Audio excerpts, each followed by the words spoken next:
pretty excited about this event. You're going to be doing some predictions. Yes, yes, yes, yes. Everybody asks about it. Everybody wants to know what is happening this year, if this year is the year to buy their property in Spain. Um, and if so, when in this year? Now or wait a bit? Um, because things are changing, obviously. And I think what we see in the newspaper and the media is good information, but often partial information, depending where it comes from. So we try and look beyond the facts here and just share my insights and tips. Okay. Would you like for me to do an introduction, or how would you like to proceed? Let's wait 30 seconds, maybe a minute, because I see several people are still joining here, but I also don't want to wait longer, out of respect for those people who have arrived on time, of course, so we can get going. Okay.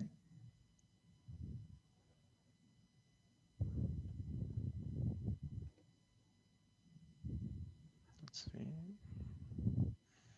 What you see on the screen is actually I made this chart because last week one of the people who joined the previous webinar in November, or October or November, she said, I would like to share my story with in the webinar,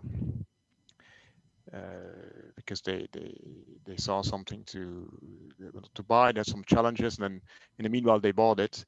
Just, I want to share this because I found the webinars inspirational, and they helped me.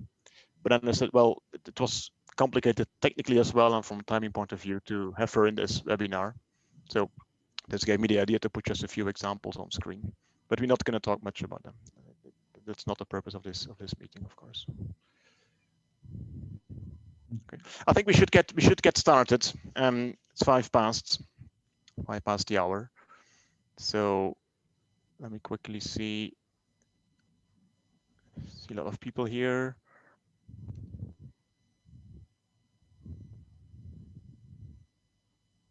Yeah, I would say, Victor, give it a start.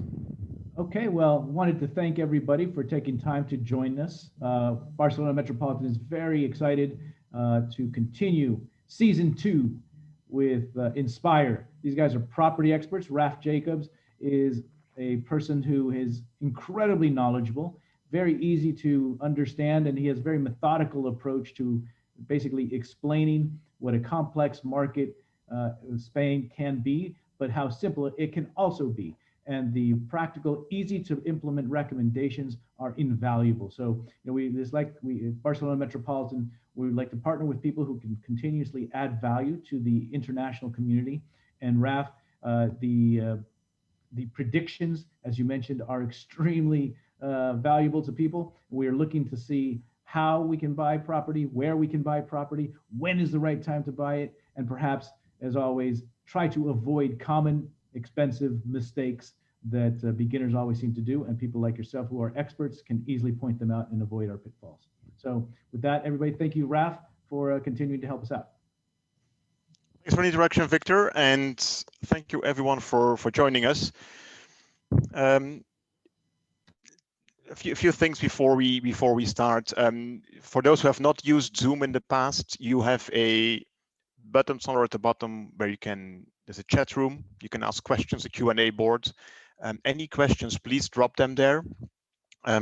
We foresee time at the end of the event we'll open up the microphones, or you write your questions in the Q&A box. I'll go through every single question. The plan is to finish within an hour. If you have more questions, if you're engaged and there is interaction, I'm happy to continue, but I will try and run the session to be able to finish within the hour. Just for those who don't know me, so we run these webinars with Metropolitan. I write a lot about the real estate markets in Spain. I'm originally from Belgium, but live in Barcelona since 20 years now. And after many years in large management consulting firms, I realized that when people buy properties in Spain, they forget a lot of common sense practices. They forget to do a lot of checks, and they often trust the wrong people that represent the seller instead of the buyer, etc. So that's why we created Inspire. Inspire is a company, we're focused on buyers, on investors, helping people find the best properties, evaluate them, making sure it's the right decision, the best long-term value for money, the property that is good for what they want. We need to believe in it, and we give you as a buyer all guarantees. We run a due diligence with our lawyers, with the architect. So is it technically okay? Is it legally okay? The property, the ownership, no debt behind it, no charges, and so on. How's it registered? We negotiate the price for our clients. That's what we do, making sure that we go through a sound buying process, step by step, and not going further if we can't give guarantees to our buyer. So not going further, not having our customers sign a commitment to buy or make an offer or pay anything to the seller if you're unsure. That's briefly. I teach at university in Barcelona as well about how you accompany buyers, because they asked me specifically, they said, Raf, people in Spain don't understand, they only know how to sell properties, but please explain us how you can buy properties better, what you need to do as a buyer. So that's what we do at university. And for those who are in Barcelona, the city council also asks me frequently to run sessions for the international community on buying properties, on renting properties as well. Okay, so you find a lot of information on, because this webinar is focused on predictions. That's what we're going to talk about. There's a lot more information on our blog. You got the link there, and we can put it in the chat box as well for you, or you follow me on LinkedIn. Then you stay tuned on what is happening in the market. So we said this is about predictions. These are examples of topics you find on the blog, from interviews in the media, articles I wrote myself, or where I participated in interviews. Just have a look. This webinar is part of the second series. Basically, we started last year. So here you see what is coming in the next month. So today, predictions. Later in the month, we talk specifically about how do you change from, or if you're renting a property and you're thinking of buying a property, we talk about that topic. We talk in March about people that want to buy a holiday home in Spain. How do you get your home in Spain by summer? We talk about buying properties that needs renovation in April. And then in April as well, we talk about how a buyer agent, because we're buyer agents, we defend the interests of the buyers, how we can help you, what that service includes. These are examples of the other webinars you find online. They're free, you can access them, just go to the blog and you see them. There's sessions about the buying process in Spain, there's sessions on mortgages in Spain, on buyer dilemmas. You take a mortgage as a no fixed interest rate, variable interest rate, a property ready to move in or to renovate. All these things you find on the blog. Before we start, and it helps me a lot, we're not going to open up the microphones to present yourself, but we're going to launch a quick poll on the screen, a quick question that helps me understand who's in this meeting, who's in this session, and that helps me basically select examples, because again, I've got hundreds of examples in mind, but I want to make sure I pick the most relevant ones for you. Okay, so if you should see a pop-up message now, and if you don't mind, please say if you want to buy, if you want to sell, or if you're thinking of investing, which is buying, of course.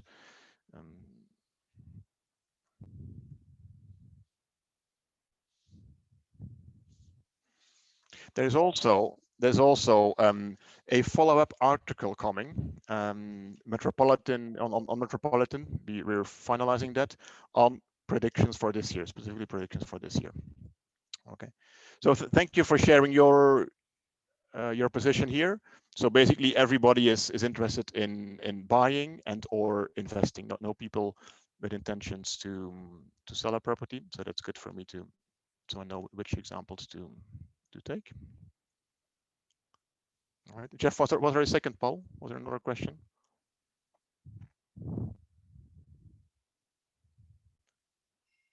Jeff? Yes, it's coming up. Okay.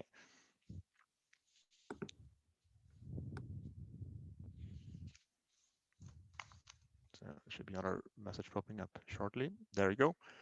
So this is about timing, and this I will talk a lot about timing in this webinar. So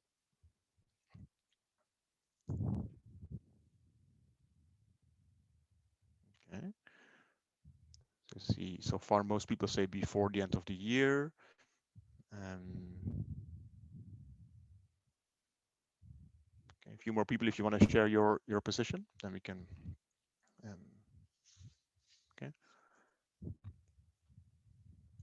Okay. Okay. Thank you. So a few people don't know yet, but just to know who's the audience. 35% wants to do it either as soon as possible or before summer, and around 40% before the end of the year, which is obviously the majority of the people on the in the meeting here. Okay, thank you for sharing this. Let's get going. I'm going to stop sharing my screen because we don't need. I prefer not to use too many slides. You should see me, I think, on screen. Makes it maybe feel free to activate your cameras. It makes it more interactive maybe. Here we go. So if you've been thinking, and I think you are, if you've been thinking of buying a property, this year, 2021, is going to be a very different year. It's going to be a very special year with big opportunities for buyers.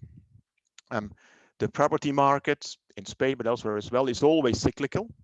That's the way property market works. But this time it's different, and it's different because of COVID. COVID suddenly, in March last year, basically, hit the market, hit the economy very, very hardly, and things suddenly changed dramatically.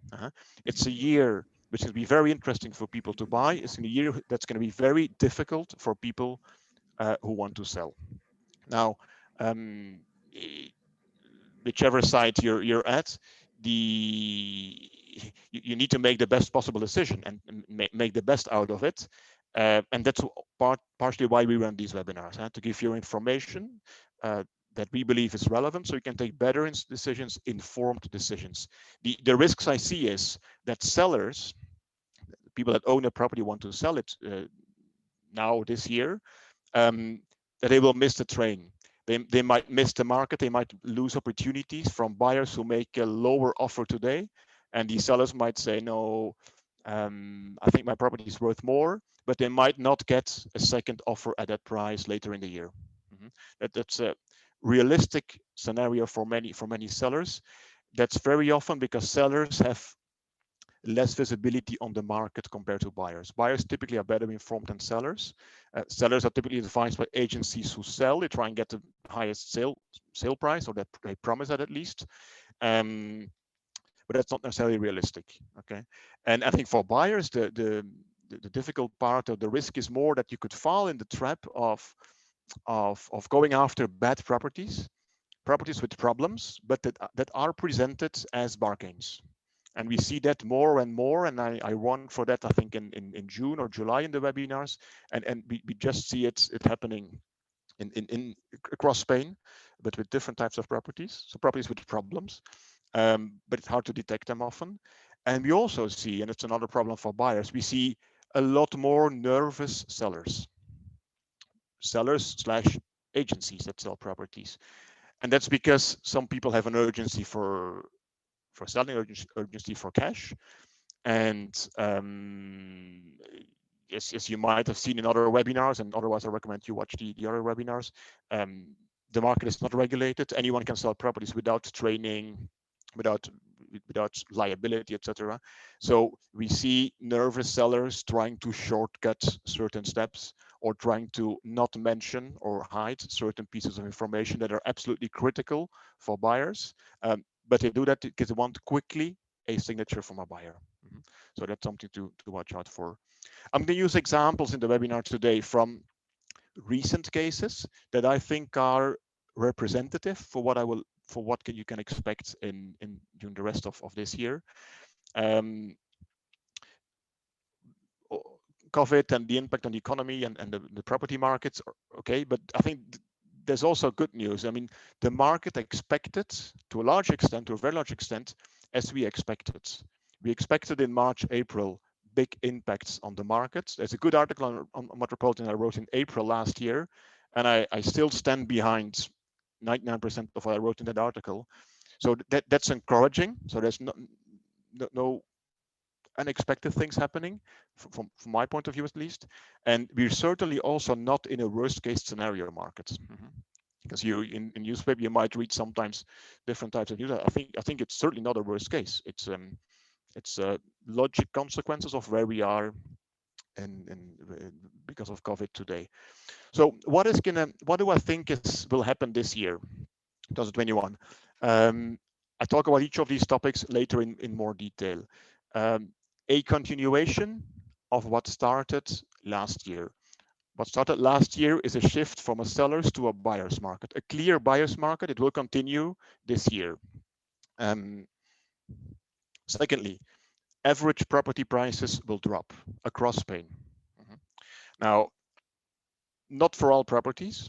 Some properties will go up. We see today that properties, for example, Barcelona Center, Aticos, at good locations, uh, are showing higher prices today. There's more competing buyers for properties with a terrace in Attica with a view, etc., at good locations than a year ago. These prices are increasing, but at the same time, the average price drops are temporary. They're time bound, and they're dependent, in my view, mainly on the performance of the COVID vaccine, on how quickly economic and social life can pick up again, how quickly travel restrictions can be lifted again.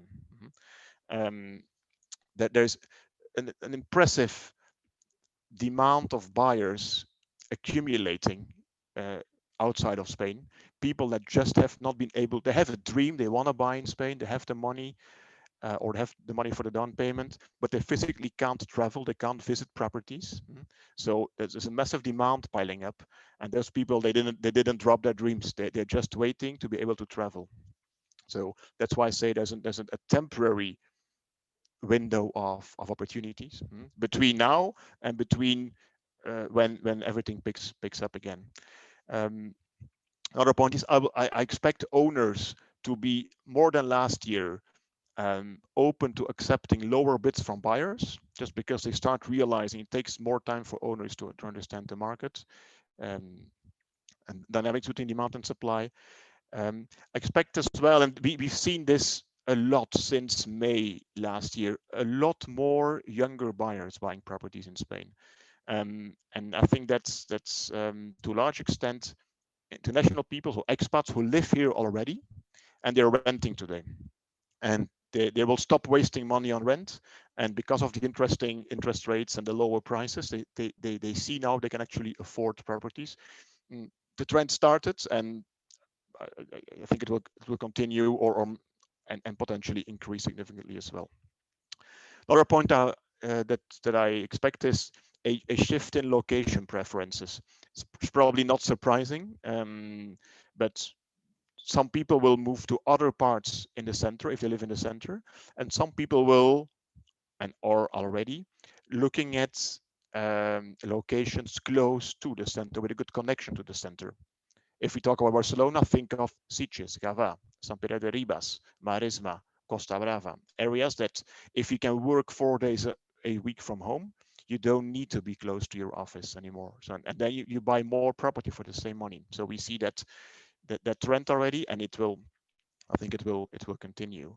And the final point, and then I go into the details, is if you want to buy, if you're serious about buying, you've got to buy before everybody else comes back to the market, before all the international buyers come back, because those are the buyers with high available incomes, with and at the same time they've been waiting, they've been dreaming.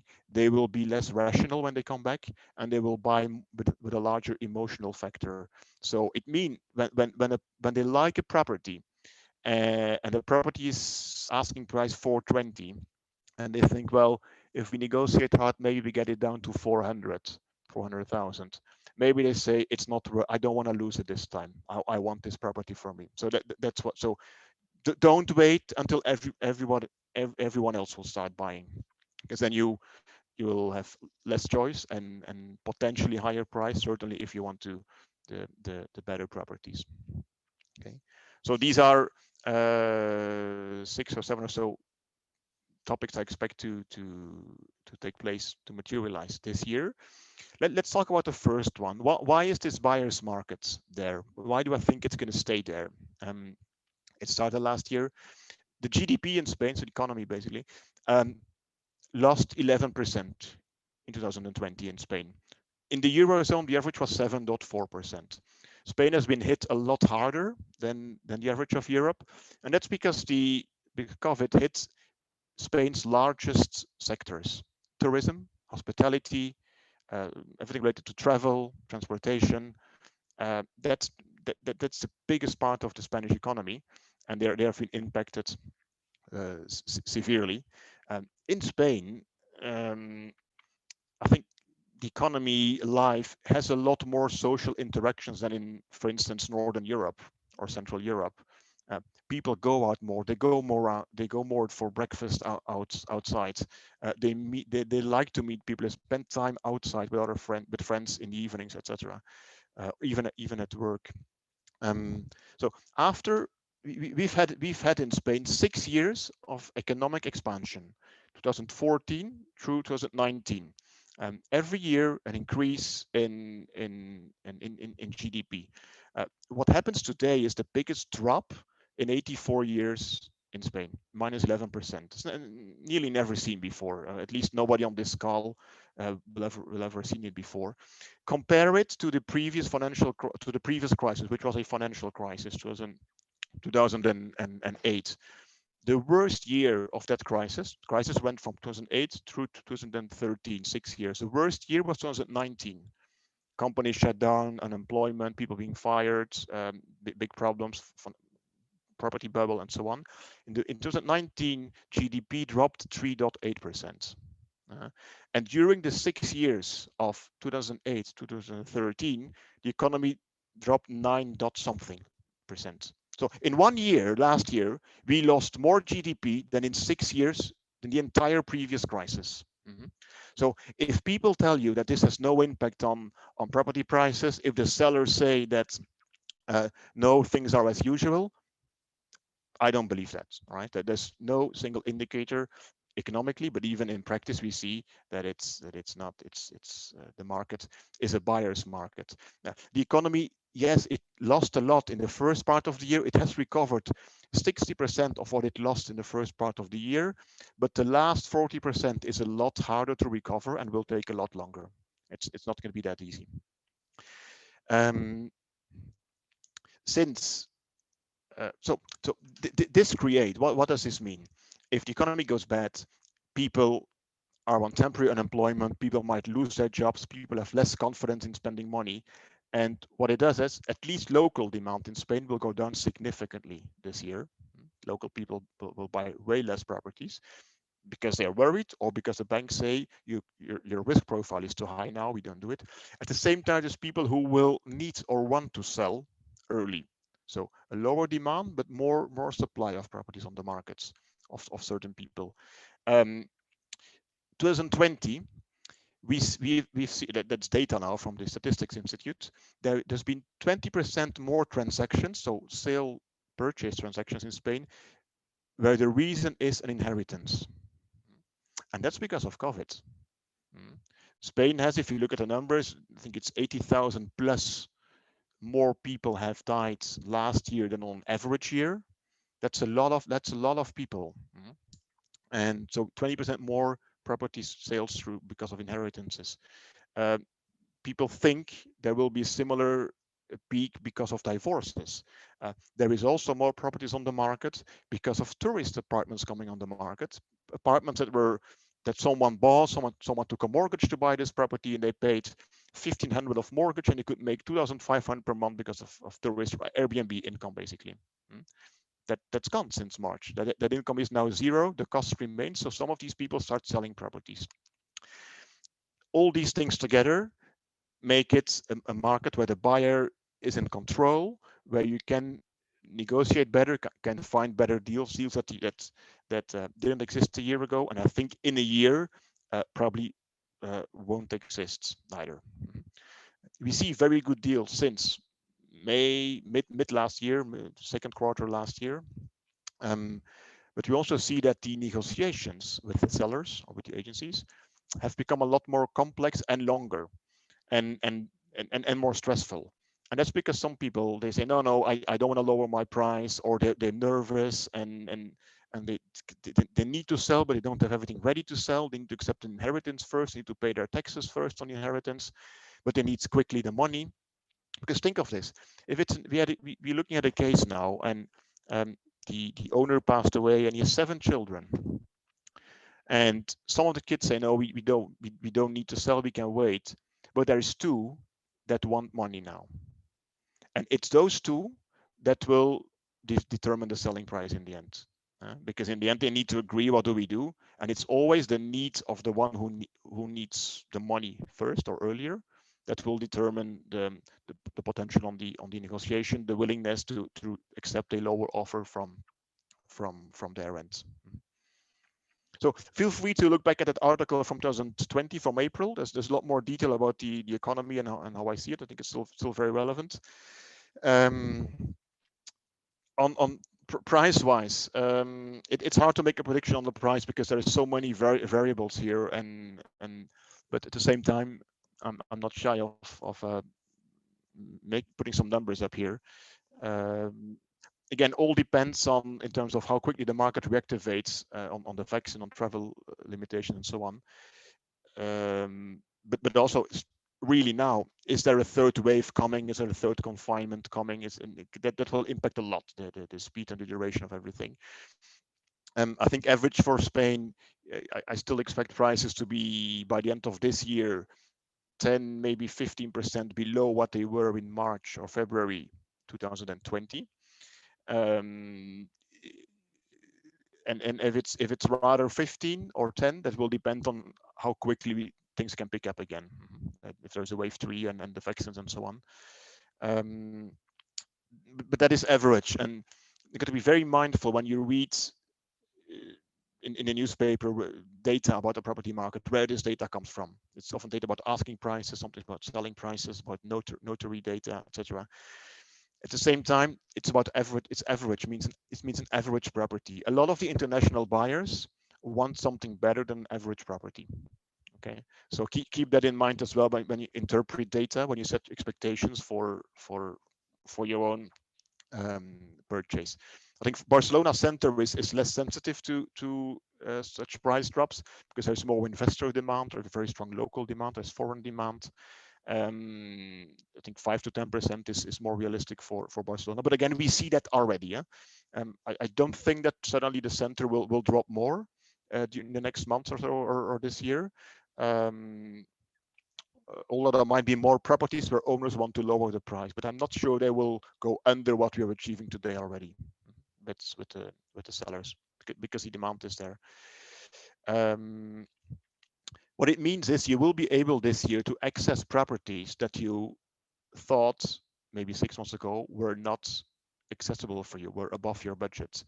And we've seen this in 2 cases recently, and it's 2 cases where people are living in Barcelona at the moment, international people, expats, and they both bought a property.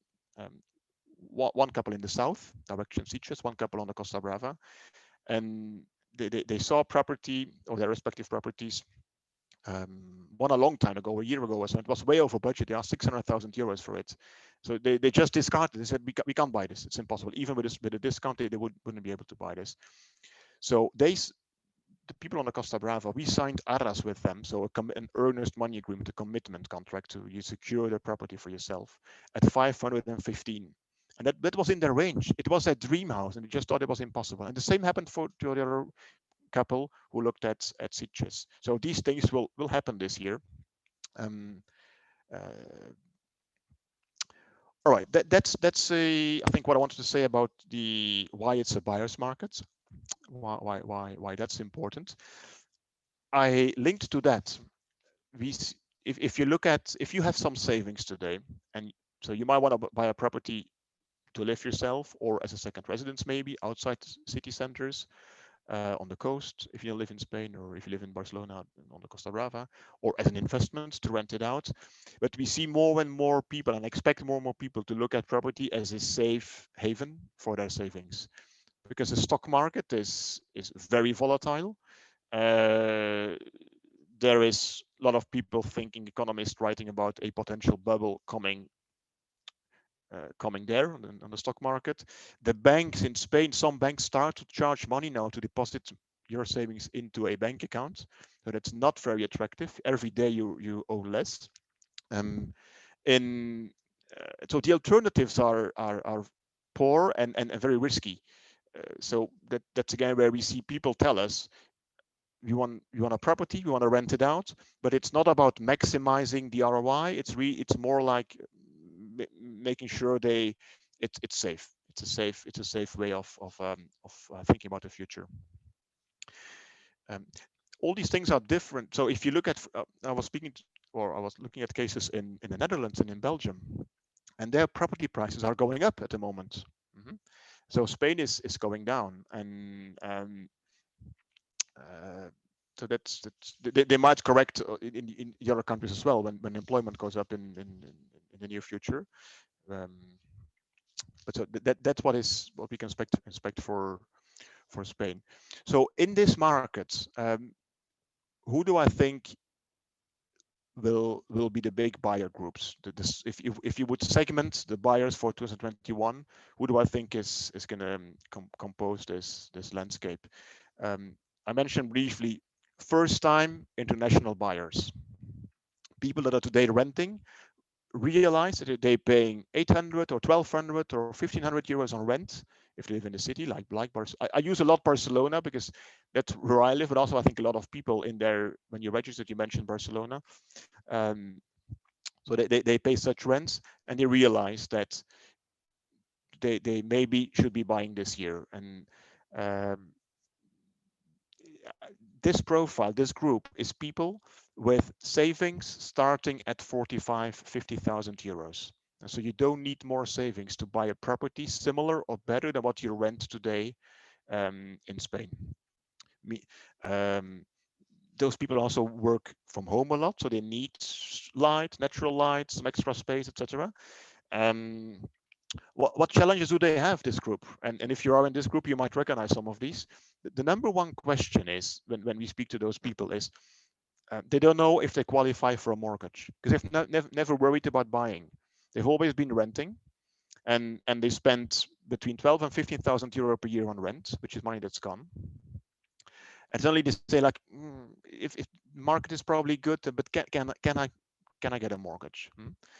Number one question. That's also the first discussion we have with our customers, is about how can you finance the purchase, or optimize the financials of your purchase through own savings, your down payment, and the mortgages. And we see different. There's a webinar on mortgages. There's a wide variety of offering between the banks. Some banks say 2.29% fixed interest rate for 30 years. Another bank says 1.21%. So more than 1% lower, more than one point lower.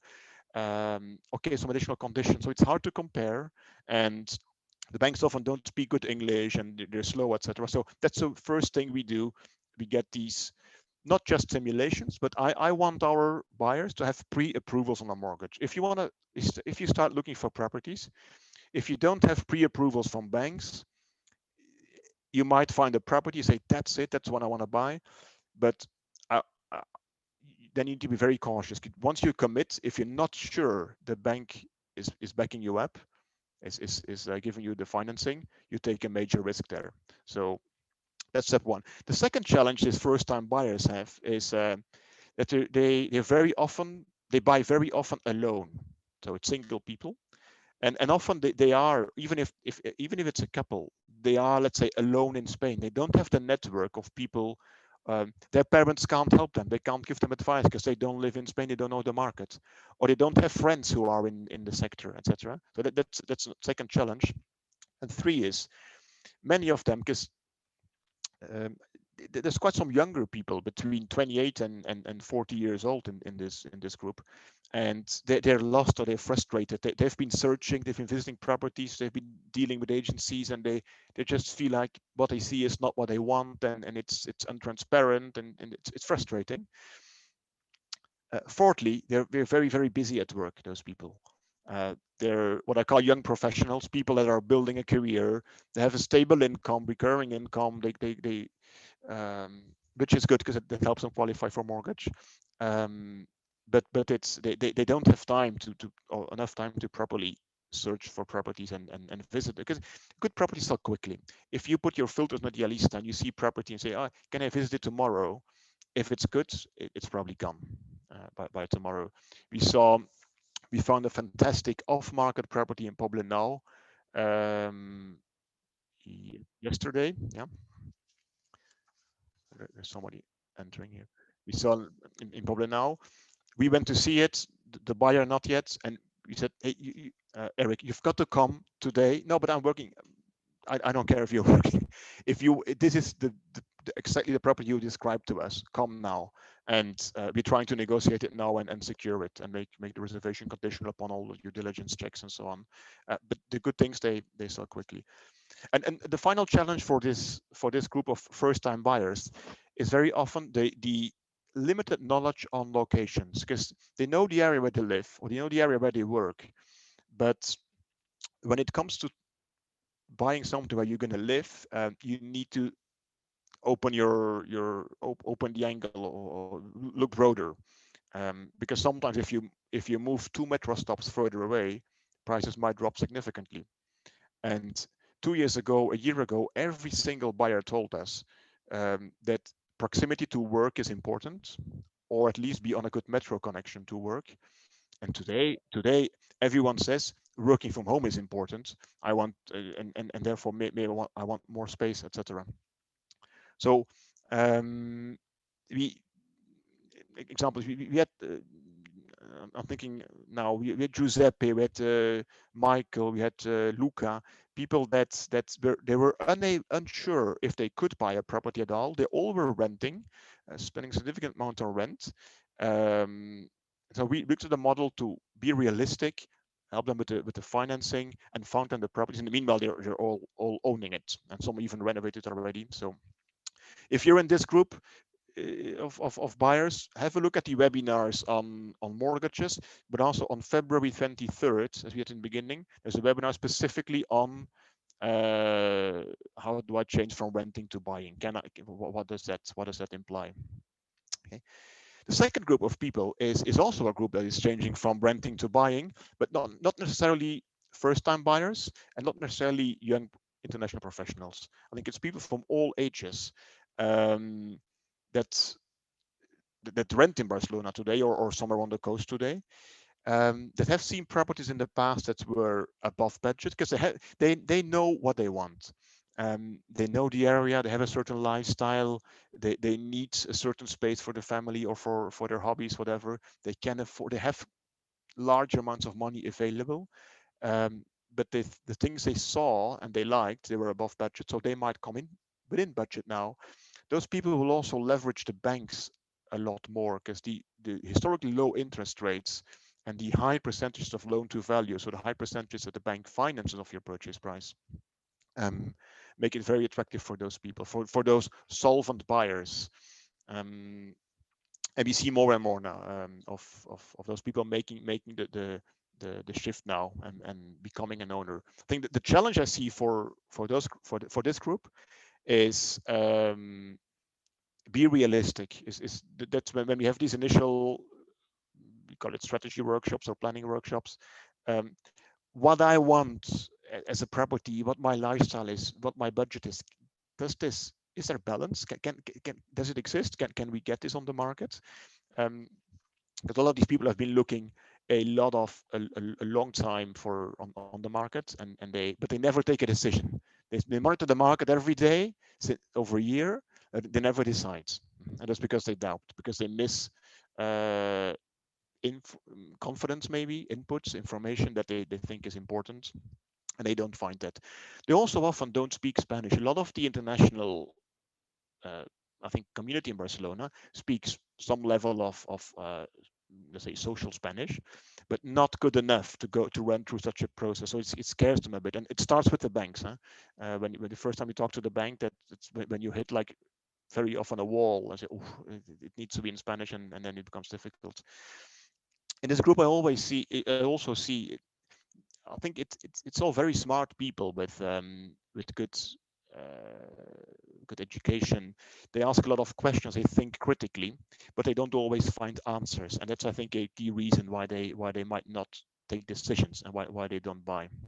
Um, um, what we've seen a few times with people that make the shift from renting to buying for really nice properties is that they make one big mistake, and it's a painful one. They commit to buy because they think the bank said, with my 300,000 euro savings as a down payment, I can easily buy this 500k property. And then they commit to it. They don't negotiate hard enough, or they maybe overpay in general. And uh, the bank sends then what I call in Spanish tasador, so a evaluation company in to appraise the property. And then the bank suddenly says, oh, you're paying 500? We think it's actually 440. And then you got a problem with your mortgage, because then the mortgage doesn't work anymore as you planned. You need to find additional savings, etc.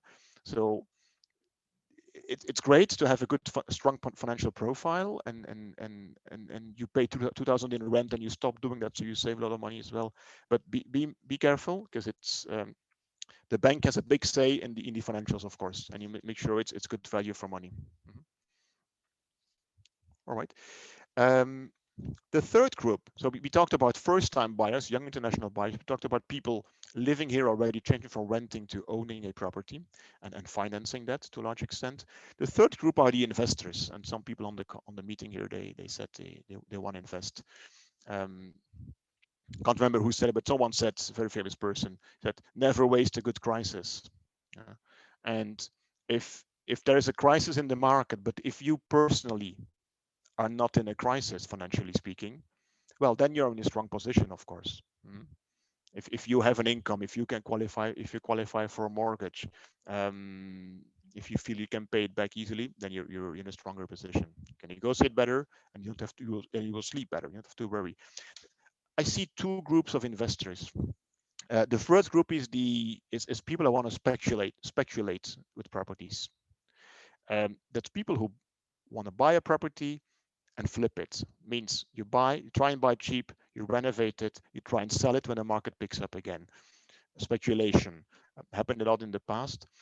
People that want to speculate, they love what is happening today in the market. They love it. You get significant price drops in a short period of time, with a reasonably predictable end of this period, when vaccines and so on will be working, when people start to travel again.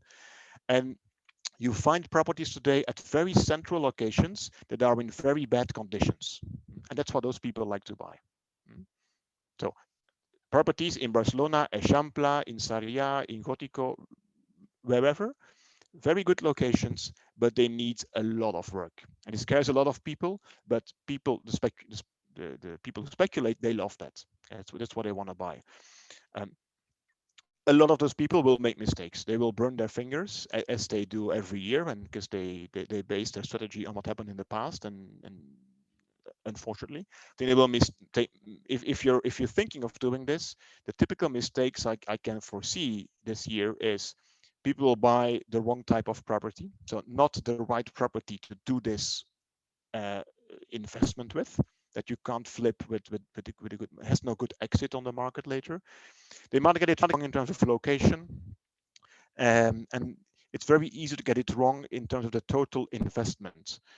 How much do you spend, not just the purchase, but everything included, also the renovation, and the cost and the quality and the timing of the renovation and so on. That all impacts your ROI. If you flip a property, your margin doesn't come from rental income. Your margin comes from difference between selling price and buying price. Mm. So it's a short-term exercise. It looks very attractive on the market today, but you need to get it right. Otherwise, it's a lot of people tell me, yeah, we did this, we did that, and we thought it was going to be good, and we're selling with a loss. Um, it can work very well, but be careful about these things. If an agency, if a seller sees that you are interested in buying to renovate and to sell again, don't take advice from these sellers. Or there is, in this case, also a lawyer is not very useful. A lawyer will look at your contract, but you can very easily buy a bad property with a perfect contract. So you got to be, or we see people in the market that say, no, we advise buyers. Great, but they've never bought a property in their life themselves. They've never invested with their own money in a property. So be mindful who you, and that's, I think, where we add a lot of value as well. We do investments ourselves. I'm not saying we speculate, because I'm not a risk-taking person, um, but we've done it, and we know we've had very happy projects, but we've also seen things that don't go as expected, and you learn an incredible amount of things from such projects where you, and that's what we use when we advise people, of course, to buy. That was the first group of investors, people who speculate. The second group is, let's call it the prudent investors. That's people that look long term. They they like a good location. They want to build up something for the future, for them, some future income. They want to maybe compensate for some pension scheme, etc., or some income for the future or for the kids. So it's not about flipping. Their income, their business case is based on future rental income, not on buying versus selling price in the future. They don't worry about that. It's about good rental income in the future. Um, and what I think you can do if you're in this group, if you want to, so that's the safe haven kind of investment, right? If you're in this group, leverage the bank. The conditions are very good. And if say you have, let's say you have 150,000 euro savings, if you want to build up assets that give you rental income, think about splitting this and buy two small properties instead of one big property.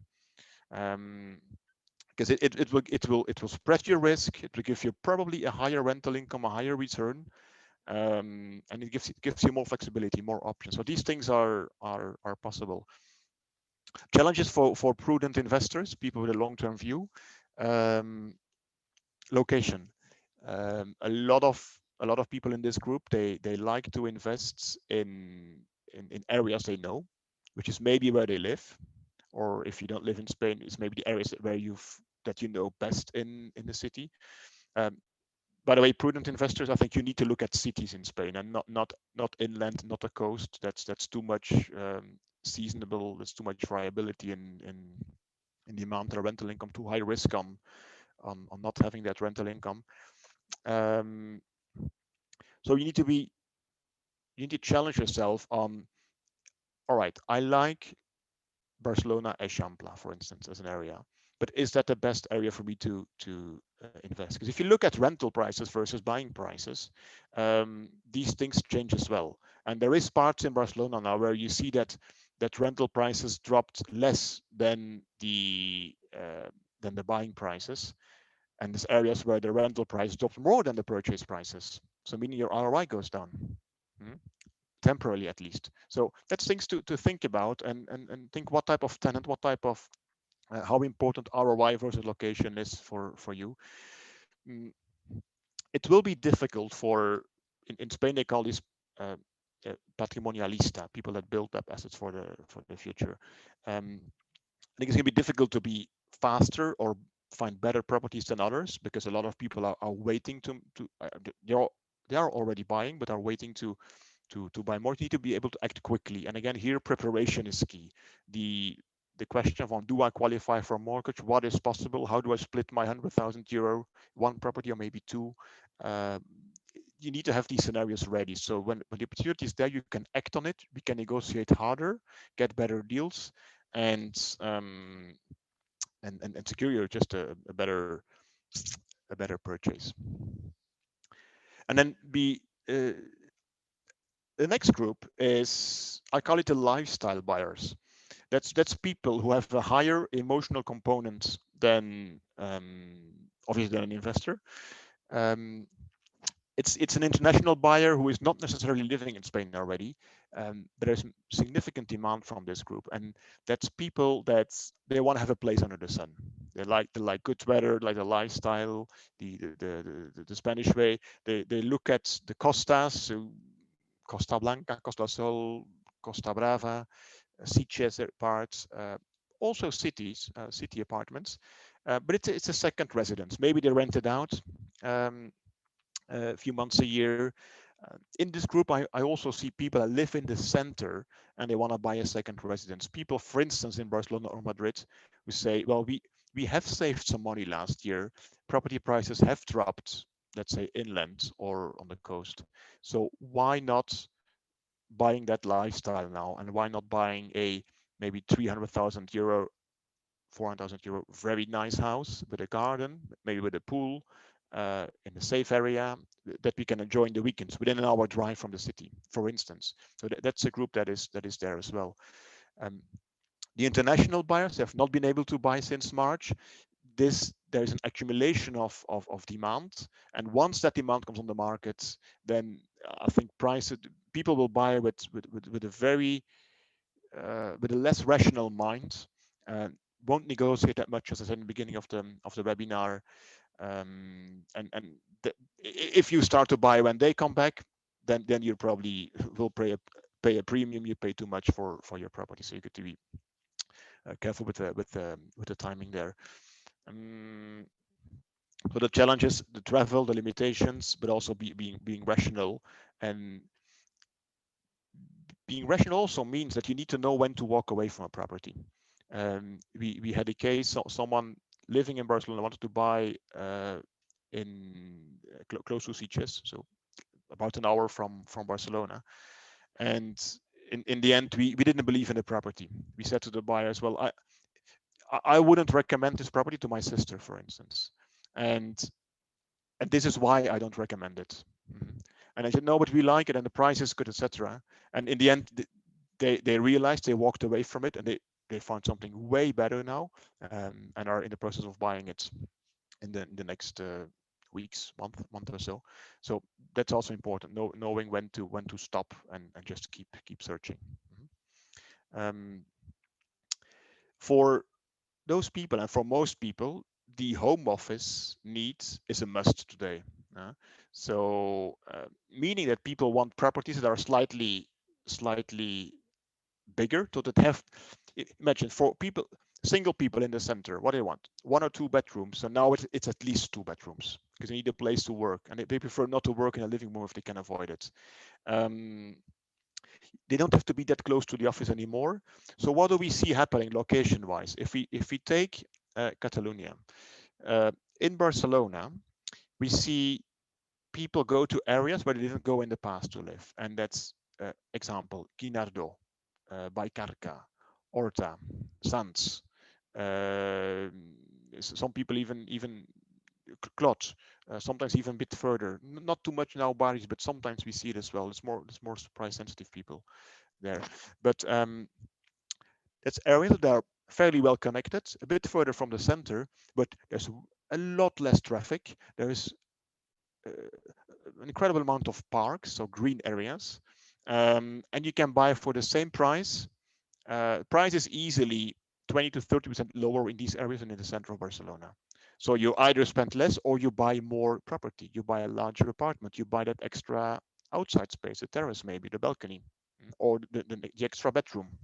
So we see that's in the center. And then, as mentioned already, we see people going both north and south. So Costa Brava. We're working with several people now in the areas of Tamarillo, Llafranc, Tossa, Behur, that part of the coast, as well as Sitges, San Pere de Ribas, Gavà, Castelldefels, where there's also a very large expat community there, so it's pleasant to live there. But we see that trend, and when I see, we see it, but I also foresee it to continue this year. All these things, it's not what we have seen; it's what I think will happen going forward. Um, Most buyers, or at least the buyers because the buyer is always better informed than the seller in general, because they read more about it, they follow like you webinars. No, but I think that people will start realizing that the opportunity is temporary. That at some point economy will pick up, at some point unemployment will increase again, social life will come back, etc., etc. Therefore, demand for properties will go up. Therefore, if you want to buy, if you go and see a property and you only want to see the property, that's one thing. Imagine you go and visit the property, you leave the apartment, and there's another person waiting to see the property as well, right? That's what will happen again uh, in the short term. So um, the demand will at some point go up. I don't think prices will on average go up this year in Spain or in Barcelona. I don't see any indicators. However, some properties with unique features, typical example is an attic or a penthouse in the center with a terrace. There is not many of them, first of all. Okay. Many buildings don't have attics with terrace. If they have one or two, and they need to be for sale. And they need to be in the area you like. They need to be the size you like. They need to be within the budget that you can afford. So there's not too many. We see prices increasing for attics today. People have suffered from being in small dark apartments or from sharing apartment with several people during 10 months, 11 months. And some of those people are entrepreneurs. They work for big companies. They have savings. They can buy, and if they can, we see they say, well, I want to go for this. Let's call it lifestyle attico. It's worth it because I like the lifestyle. I like to be local in the center. I love these vibes of a city center. I don't want to be in Guinardó, and they pay a premium. So these properties go up in price. The same happens for properties, let's say on the Costa Brava with a sea view, or with a really nice garden or quiet area. The same will happen there. So properties with unique features. Now, what's the challenge? I think a lot of international buyers, they don't want average properties. They want properties that are better than average and have some unique features. And that's what, so they will compete for a small group of properties available for sale with those unique features. Um, if you want to buy a property in, let's say, before summer, let's say July, it means you got to start preparing in March or February, March, because you need to get the mortgage pre-approved, getting the strategy right, getting to know the market, start searching, start visiting, and then the buying process takes a while as well. So that's something to keep in mind.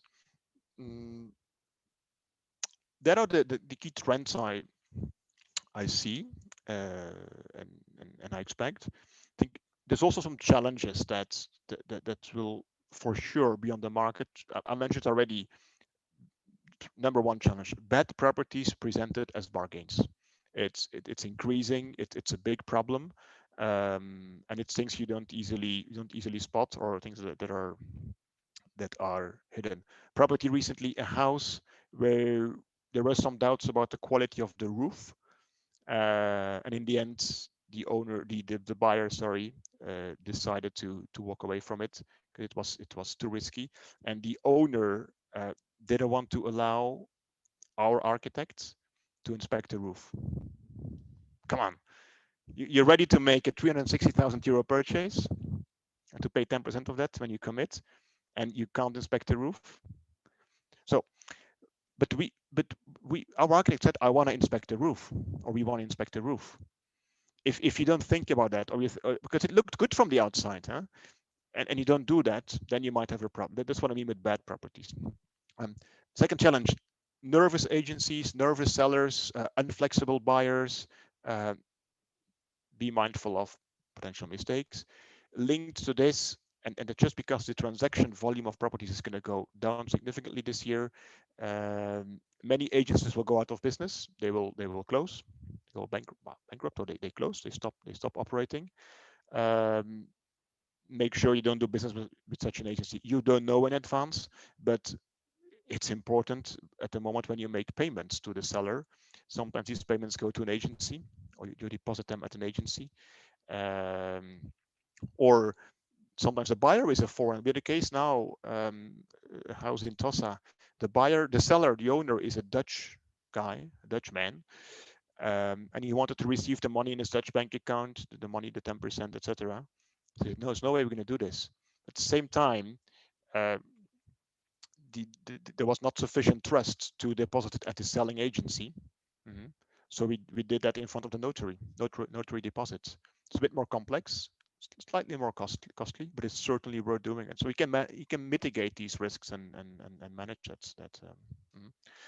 Um, and this year for sure, knowing the right price is going to be very important. It's not easy because prices are not transparent, and there's not another article about that as well on Metropolitan, like the price paradox. But you've got to do proper benchmarking, or we do it for you. We do it with our customers, and know how to negotiate what yeah, well, to make sure you don't overpay. You don't overpay in the market. So that's what I wanted to share about. That's my view on 2021 for properties. So clear buyer's markets, big opportunities. You got to be careful of the topics we discussed, and depending on the buyer group that you might be in, investor or prudent investor versus lifestyle buyer, whatever, or upgrading your property, I think challenge will be different. But step one is preparation for all of you. Um, the bank, first of all, pre-approvals on mortgages, and two, having this set realistic expectations, starting off right, knowing the realistic balance between areas, budget, property features, and your lifestyle. What is possible? Otherwise, it's going to be a frustrating journey that you can avoid by doing some proper preparation. So shall we open it up for questions? Because I can keep talking, so maybe maybe it's good to switch microphones now. Um, I'm looking at the chat function here.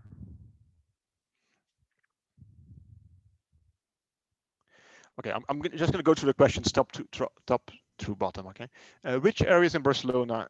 Which area in Barcelona is also interesting to live, job related? Combination to live, work there. Well, it's a very broad question, Cindy. I need to understand better who you are, what your lifestyle is, what is important to you. Do you live alone? Do you have a family? If you got kids, have you got a dog? You like biking or hiking? That changes a lot. Again, as mentioned, if you like the city life, then the half circle between Poble Sec, Eixample, part of Sants, maybe Clot, Poblenou, that half circle on the map is Gracia maybe as well, maybe Baix Guinardó are I think areas where people like to look at, which are also well connected to different parts of town to live and work. And you have this vibrant city at walking distance. But it's a question of looking at, depending what property you want as well, and what you need, because in some areas it might not exist. You might need to be a bit more flexible on. We have a very simple form that we use. We call it a buyer wish list, and you get an automatic email, I think, after this session. We will share it. You can fill it in, and if you fill in your preferences there, I can very quickly tell you if I think it's realistic or not. Okay.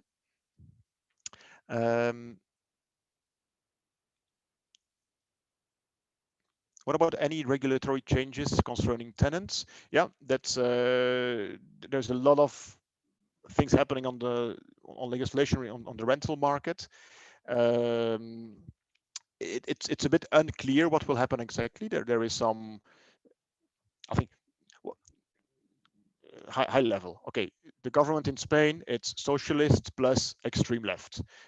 So the extreme left part, what they want to do is give tenants the same rights as owners.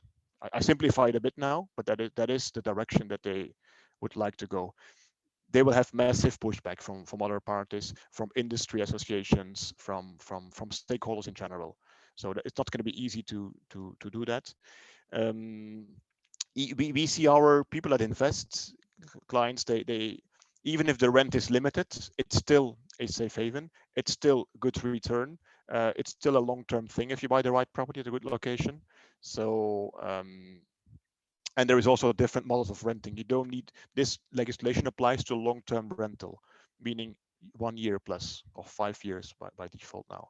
So it doesn't apply, the constraints, they don't apply if you rent, let's say, on a temporary basis for 9 months, for 11 months, for 3 months. So there is, you can be flexible as well as an owner.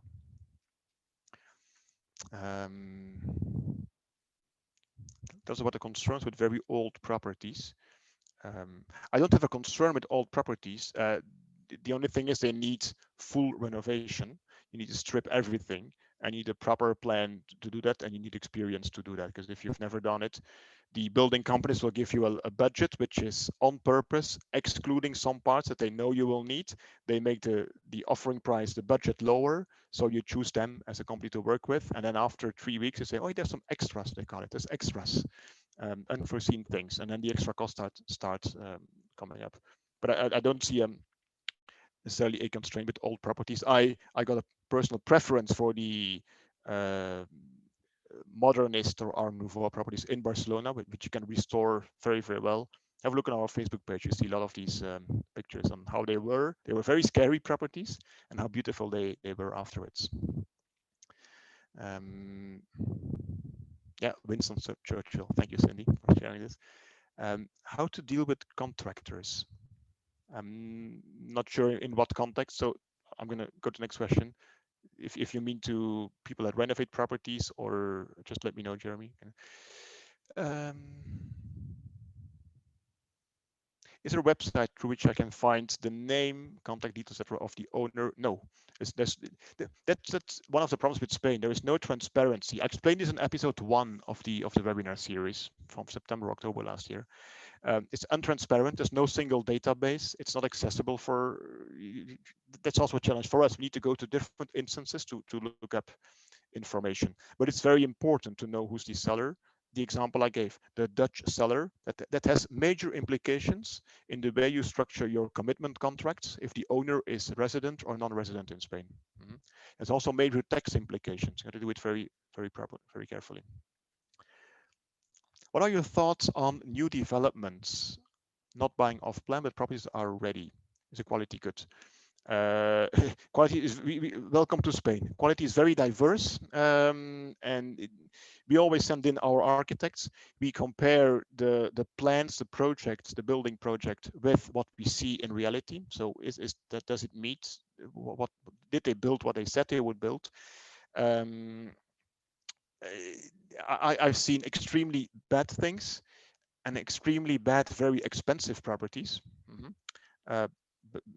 New developments, and I've seen very, very good things on the coast, for instance, in the Alicante area, on the Costa Blanca part. Beautiful things starting off as of 200,000 euros, where our architects even followed development work during several months, so from early in the process through completion, so we know exactly how delivery is going, and that the buyer is paying for what it should be. I don't recommend, related to this, I don't recommend to buy off plan in an early stage today. So if something that still needs to be built, because in Spain they need to get a license to build first, but they can already sell the property. They need to start the works, etc. I wouldn't buy it now. The economy is too risky, and some developers will just go out of business, and you might never see your property. So if you buy off plan, buy something which is in a end stage, which is ready or nearly ready. Have you seen significant increase in inventory? Yes, over the months. So yeah, there's more stock on the market now of properties, and that's also a reason why I don't think prices go up this year. Because even if travel picks up in July, for instance, there will be significant stock on the market, so properties ready to sell but waiting for a buyer that need to be absorbed first. And that will take some time to get these properties absorbed by the buyers. So there is an increase. It's very diverse. There will be a general increase, for instance, in Barcelona, in other parts of Spain. There will be a larger increase potentially on new developments. People that have been developing properties on the coast, south of Spain mainly, larger projects, and they typically sell to international people who travel, who come and see them, and they can't travel and come and see these properties to buy them. There's no real source to look at stock on the markets.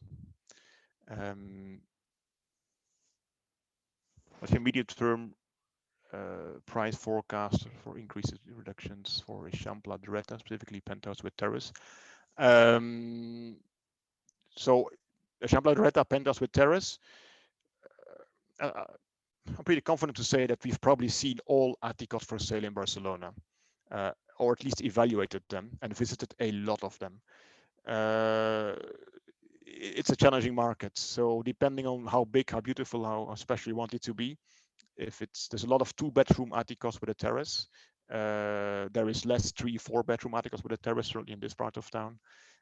No price decreases, except if the owner is in a rush for money, if he needs cash, and if we can find a property before it comes on the market. That happens sometimes. We find quite some off-market opportunities or deals. So before you're on Idealista or on Fotocasa, we're the first one to visit them and to be able to secure them. Then there is often a larger probability to get a discount. We're doing one at the moment in Atticom. It's not secured. We are very close to securing it, and it's a bargain. It's something that is also inheritance, wasn't on the market. But Eixample Diretta is one of the most expensive areas. There is demand, so need to be very much on top of it. Feel free to give me a call or write me an email, because we've done a lot of Attico work recently. Can we do a poll first, Raf? Oh yes, Jeff. Yeah, I think before, because I realize we're going over the hour. I've got time. I can keep going, but we'd like to just briefly get your opinion on where's the poll, Jeff? Yeah, okay. Yeah.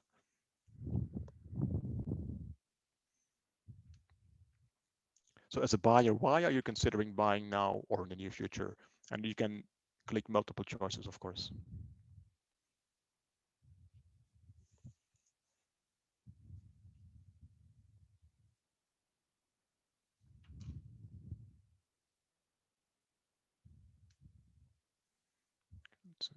Half of the people have answered. Some people are probably cooking at the same time as as listening into the webinar here. Yeah, okay, thank you for answering. So what I see here is the majority of the people answers gives the first response. I'm jumping on current or expected price reductions, followed by I've been renting and buying seems better, followed by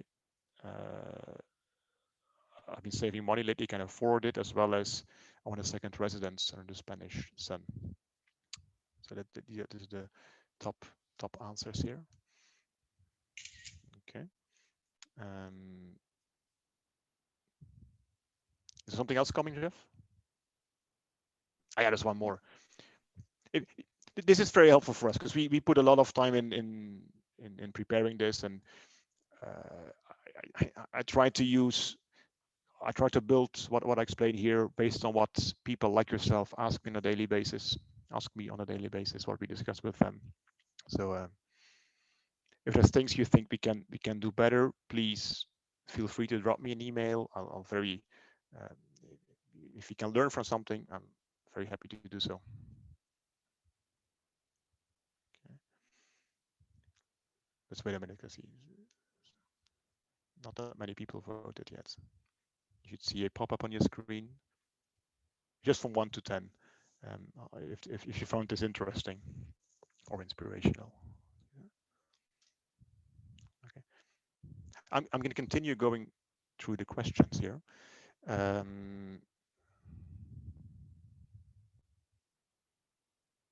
Is there a Zillow of Spain to be able to find comparable properties? The short answer is no, but there's a few big websites, and for instance, Idealista is the biggest website of Spain.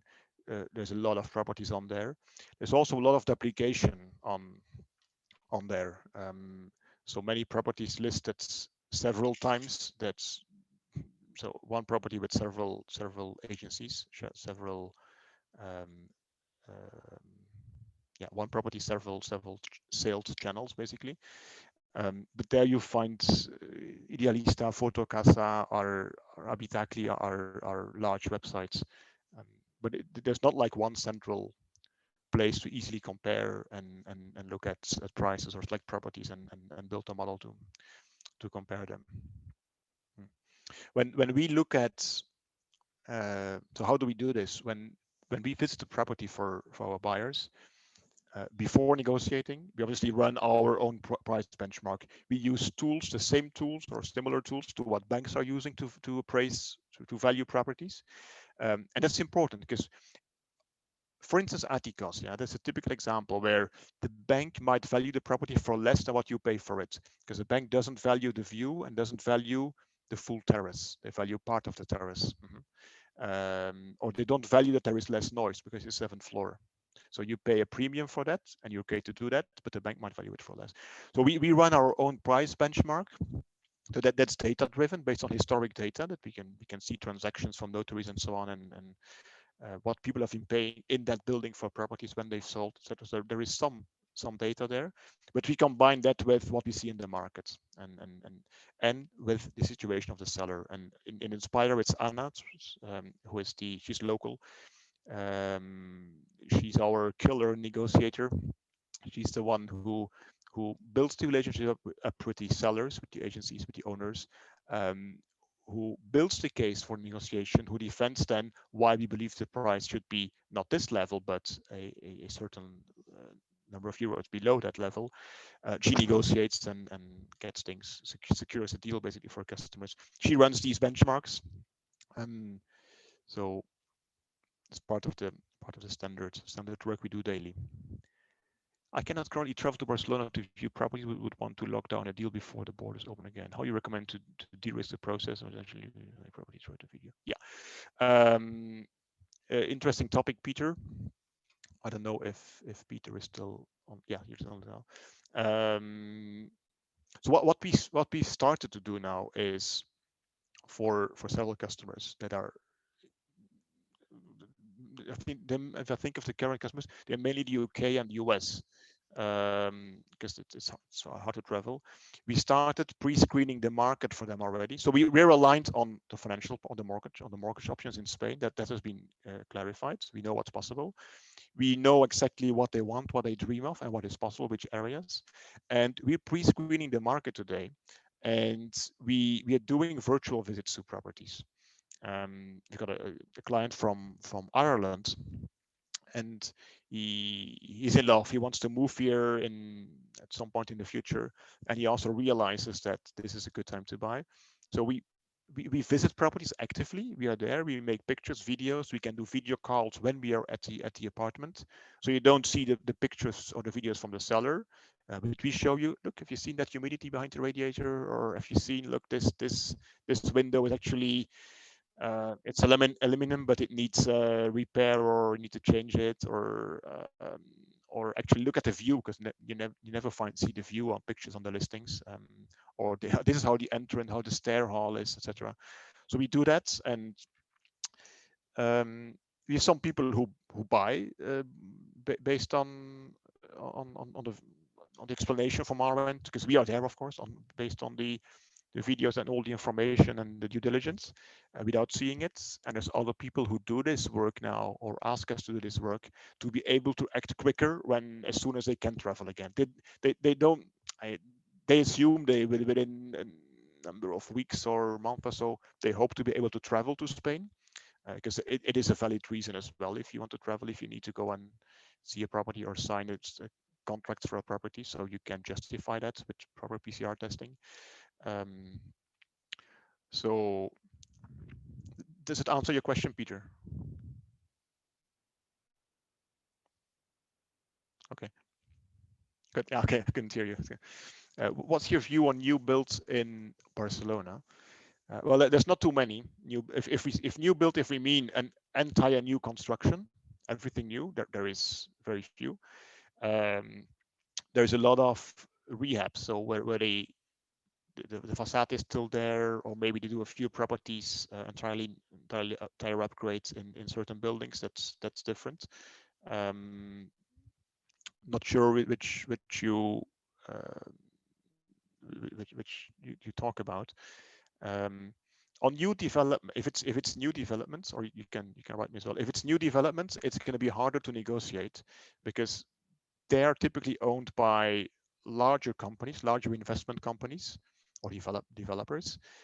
Those developers have often some foreign capital uh, in their company structure, so they can absorb a shock. They can absorb some additional months of waiting time, and they often prefer to wait rather than to lower their price. Because if it is new development, so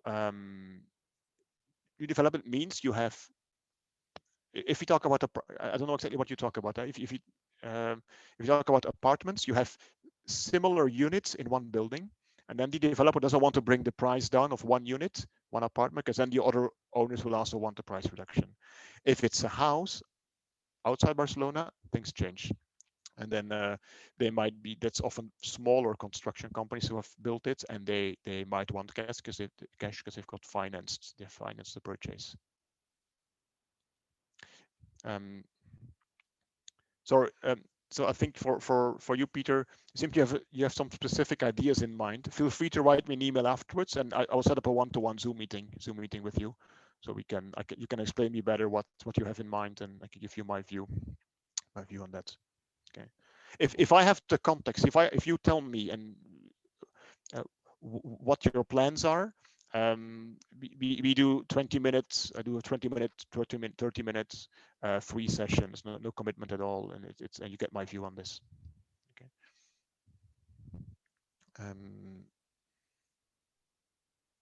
Yeah. Oh, sorry, somebody asked what is Attico. Attico means penthouse, so top floor apartments.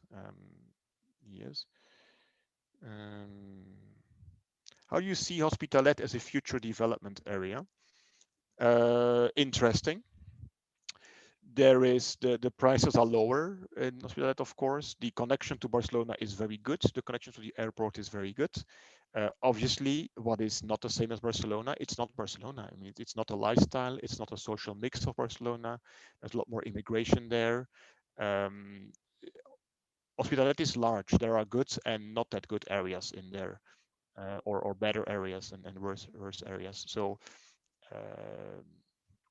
if it is to live and to work, I would say why not? But I would challenge you as well and think of other areas depending on the budget. I would also say think of the areas like Guinardó, Horta, which are more quiet, less high buildings, more parks, etc. So that might be interesting as well to consider. Depends on what you're looking for. Again, here you'll get this link to the wish list, the buyer wish list. If you fill it in, we can discuss it afterwards. Is it correct, Alex? Is it correct that non-EU residents rental income is taxed on the gross income level without deductions of interest, expensive? Yep. If I read it correctly, it's correct. So if you're from outside the EU, you can't deduct taxes. You can't deduct costs of your declarable income, of your income. So if you are an EU citizen, what it means is you have your rental income, and let's say your rental income is 10,000 a year. You can deduce then your cost of the community contributions, so the building administrator, sometimes electricity costs or Wi-Fi costs, some repairs. If you furnish it, you can amortize that over time. If you're non-EU, let's say US or so, you can't do that. Would it make sense to deal with an owner directly rather than going through their agent in order to reduce the cost of the vendor and help them secure a lower price? Well, it's not easy. First of all, because it's not always easy to deal with owners directly, but the agency has or should have a sales mandate signed by the owner. So as soon as the agency will figure out, they will normally they have a language in their sales mandate that if you would if you find a property through an agent, they will have your name, the agent. If you would buy it, the agent will try and find a way to get commission from the seller anyway, because they said that customer came through us. So it's not easy to escape it. It depends. If you have not contacted the agency yet, and so your name is not linked to certain selling agent and a certain property, then it's something different. It depends a lot on the owner as well, if they're willing to do that. Some people say, no, I don't want to know about this. I feel uncomfortable. Sometimes yes. It depends on the case.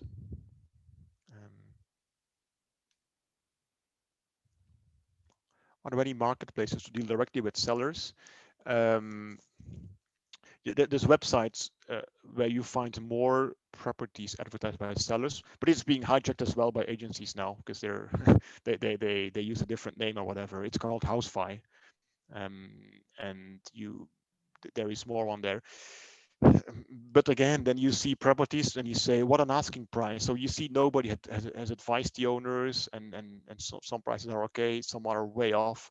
You often have really bad pictures because it's not professionally done. You have no good description of the property. So have a look, but you need to judge yourself if it's. We monitor these websites, yeah, when we look for properties.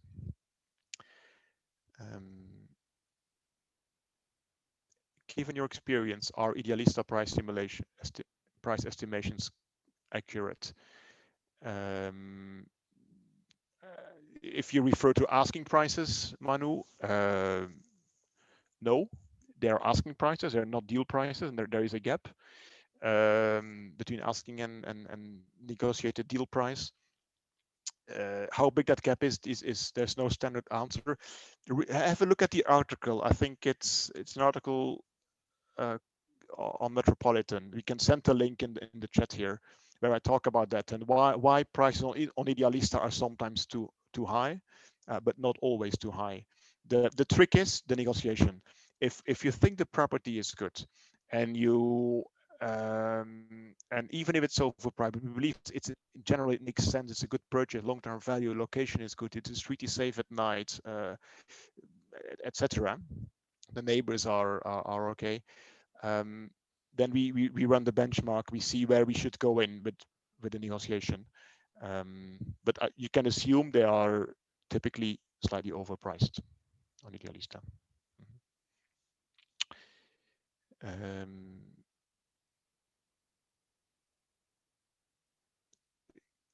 Can you tell me a bit more about a AFO procedure? Sorry, what do you mean with AFO? So maybe I missed something here, or I'm reading too quickly. If you clarify, we'll look at it. That's for, I heard about it, that it's for protecting yourself for illegal buildings. And I think which part of Spain do you talk Andalusia. about? Okay, yeah, okay, got it.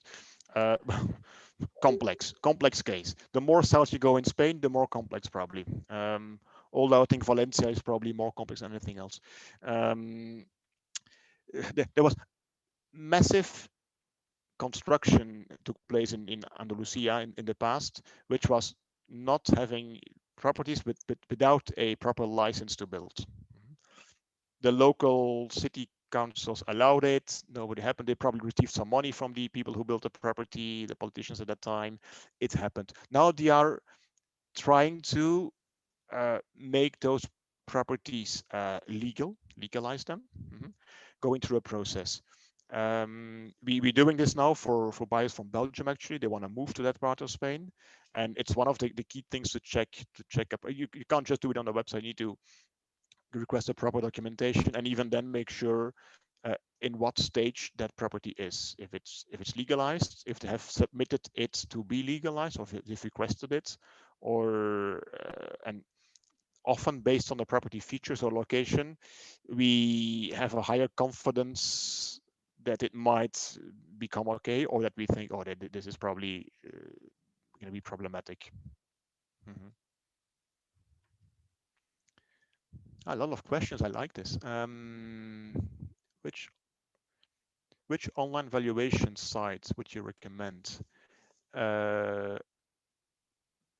as far as I know, if there were one good one, I would tell you. The problem is the websites that publish valuation sites, they have a commercial interest. So it's either a bank who wants to sell you a mortgage, and they use all, of course, some data. But when we use the websites from banks to run a valuation, it's extremely inaccurate. It's very far off very often. Very far off, meaning that for property worth 400,000, they might say 550 or 320. Yeah? So for me, a useless range, and that's because they probably lack data for certain areas, so the sample is not big enough. So don't. I think if you want to have an initial view, it's better to do a bit of search on Idealista, on Photocast, on the big websites, and just look for comparable properties in a certain area to see what the asking prices are at least. Now, this can give you a more accurate view than using these valuation sites. There is some sites that use big data as well, so they look at services, facilities in the area, schools, hospitals, the income of people living in the area. It's all great, but again, it's sometimes pretty accurate, and sometimes it's because we check some of these tools and we use them on a daily basis, but not always, and sometimes you say, oh, it's far off. It doesn't make any sense, and because the data set it's typically based on asking prices as well. Sometimes it's based on deal prices from notaries. Sorry, but that's also one of the reasons why the market is so untransparent. You don't have all this information available, and that makes it difficult for buyers, because you need to take a good property sells quickly, so you need to take a quick decision, but you don't have the information to take a decision, and that's where the initial, let's say, 10 days when you see a property, the initial 10 days, they are the most important and I think most stressful for us as well, because we need to do all these reviews. And it's checking the legal situation, the technical part, the architect needs to go, the price benchmarks, the negotiation, trying to get a deal, dealing with the sellers and so on. Okay.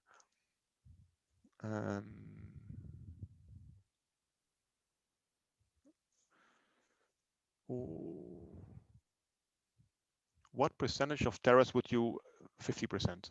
So banks would probably take 50% of a terrace in their valuation, of the square meters of a terrace in their valuation. Of course, the seller will include 100%. He says, no, you got a full terrace. It depends as well if the terrace is privately owned by you or if it's owned by the community and you got private usage rights on that terrace. That's also different, which is very interesting in some cases because you don't pay the maintenance. The rest, all the owners pay the maintenance, but only you can use it. So that happens very often in the center of Barcelona. If you buy a house in Spain, wait, I need to drink some water first, apologies. If you buy a house in Spain, you inherit charges on or mortgages. Correct, yes. Can you protect yourself? I expect a notary will examine this.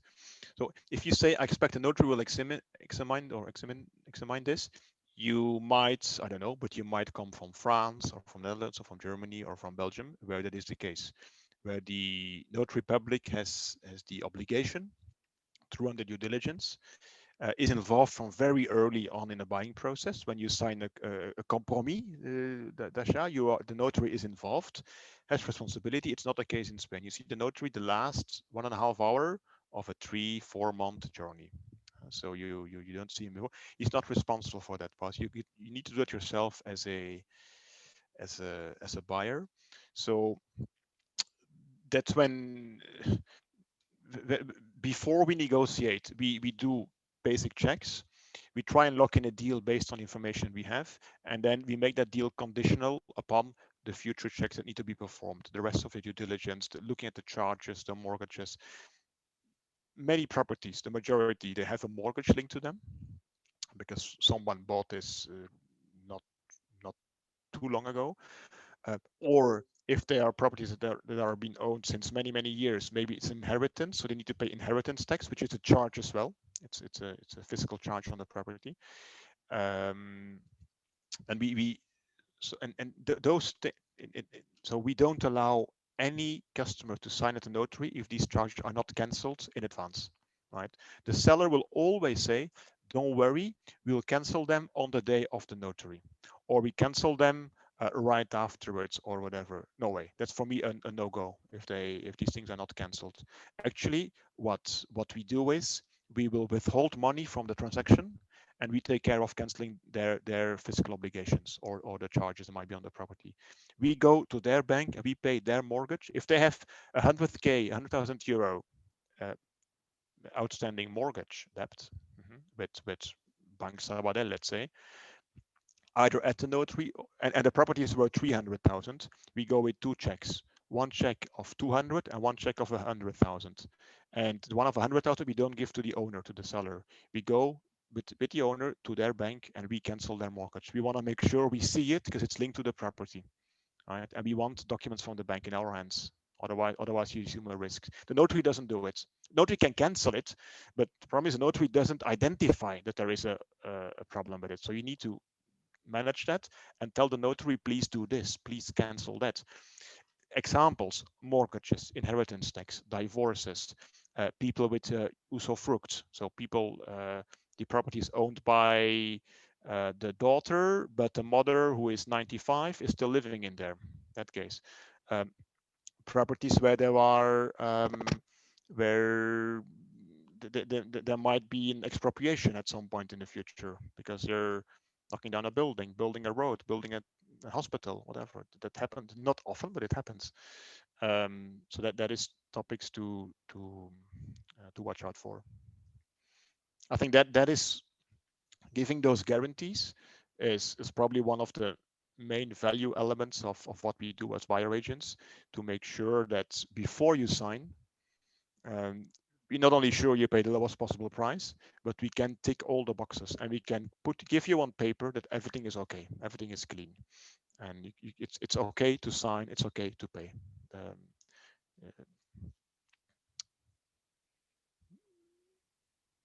uh,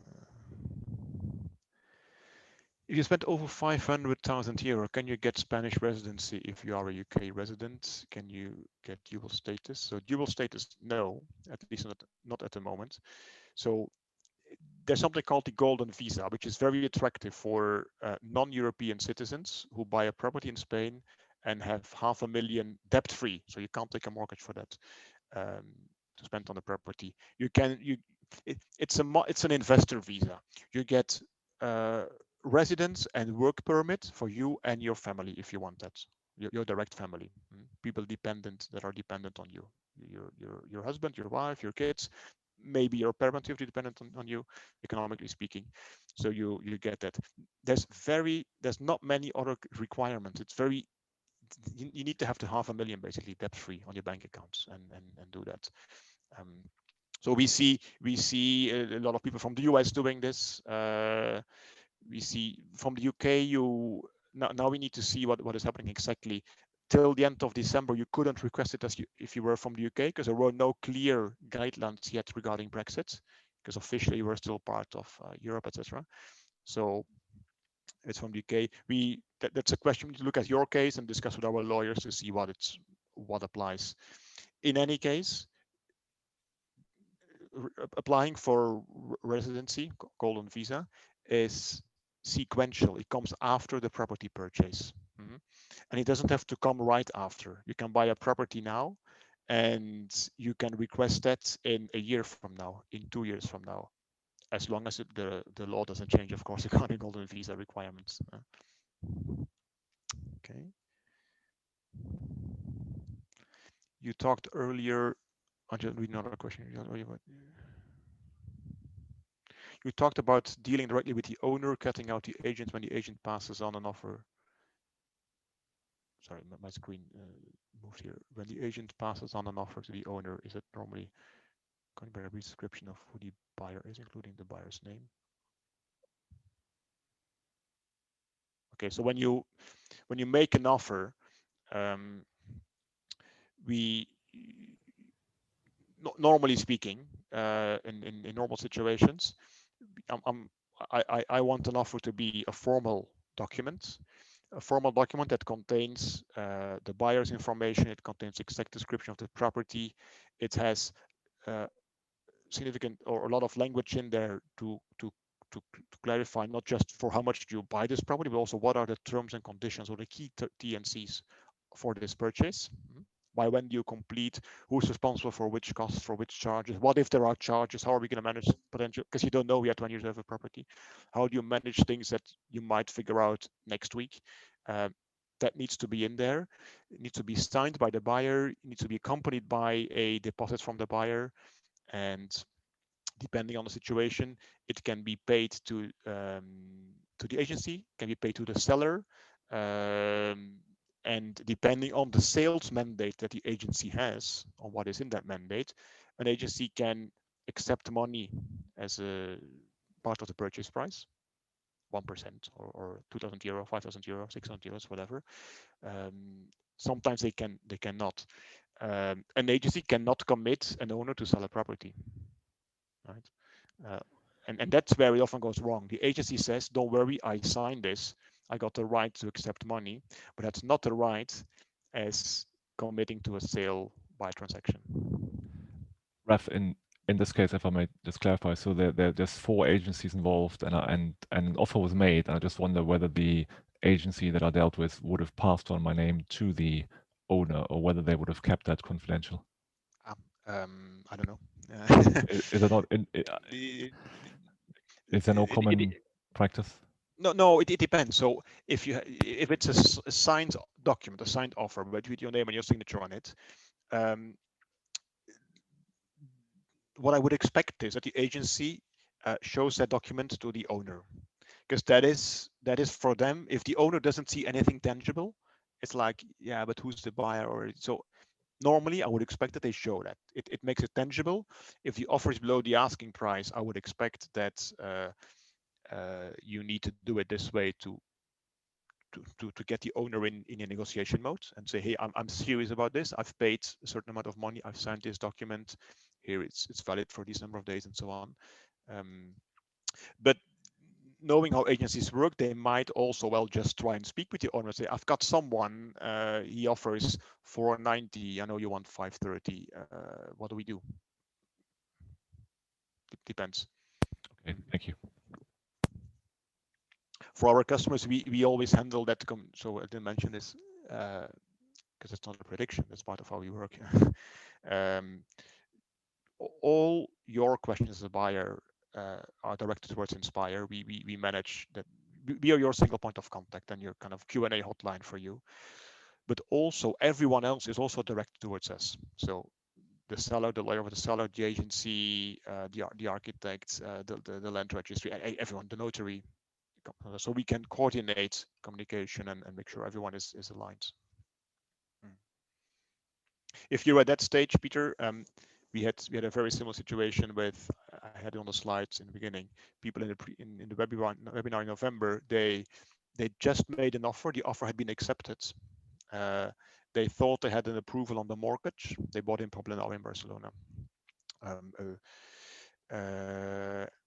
And then they said, yeah, I would like now, before I sign my earnest money agreement, my ARAS contract, and you pay 10%, but can you help me do the due diligence and make sure that everything is okay before I sign something now? Because then you pay 10% and you can't go back, right? If you move back, then you lose your 10%, which can be a lot of money. During that due diligence, because they said, no, the mortgage is okay. We figured out that the mortgage actually wasn't okay. So we had a major rush. We had to postpone the ARA signature and renegotiate with the sellers, because the bank they went to one of the online banks or mainly online banks, where things looked like on the screen looked like pre-approved, and you talk to them and they said, well, actually we can't finance this deal. And so I'm happy to have a conversation if you want to see if you want to make sure how we can de-risk it. Thank you. Yeah, Victor, you mentioned here, I understand the golden visa in Spain puts you on a track to, so exactly. The question before was on residency. I talked about, no, was it on citizenship or residency, the question about golden visa? Now I'm confused. I don't see the question anymore. You asked about resident re-up. So it gives you the rights on residency, and you can, but then you need to meet more criteria. You can turn that into citizenship, but that's after many years, and you need to actually demonstrate you spend some time here in Spain as well. For golden visa, you don't need to spend a single day a year in Spain, but you get the residency and work permit for you and for your family. So you can send the kids to school, you can work here, you can pay taxes here, you can do. It's an entry ticket to Europe, basically. Because you travel Schengen without visa. That's very important. Thank you, Rafa. Very informative. Okay. I think I'm through. I might have missed some questions. I'm at the bottom of the question list. There's not too many of you on the meeting anymore. Feel free to open your mics and just or the cameras and raise any further questions. I think this is the longest webinar so far, Victor. Yeah.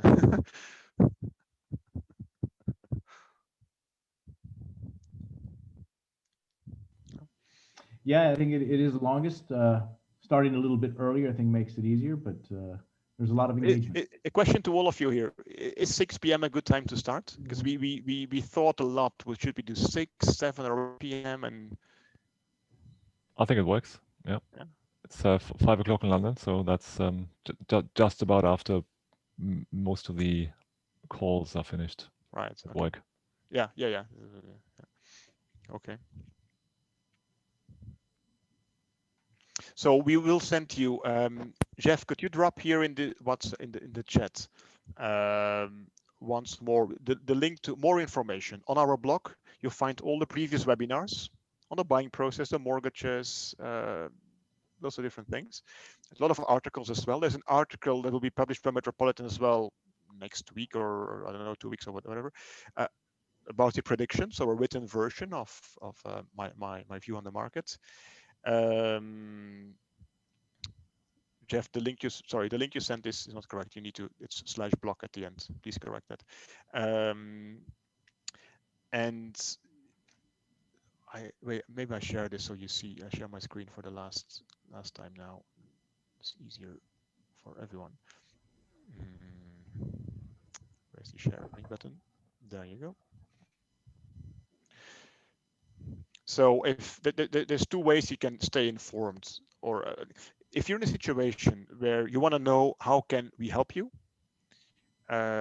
if you've seen a property already and you're considering buying it, that's one situation. Or if you might be at a situation where I want to buy, I want to start looking at the market, I need to start with the mortgages, what is realistic, which areas, and then start looking at properties. Either you search for them or we can search for the properties, we can screen the market, we can look for off-market properties. So if that's the case, or if you want to sell a property, I don't think anyone on the call wants to do that.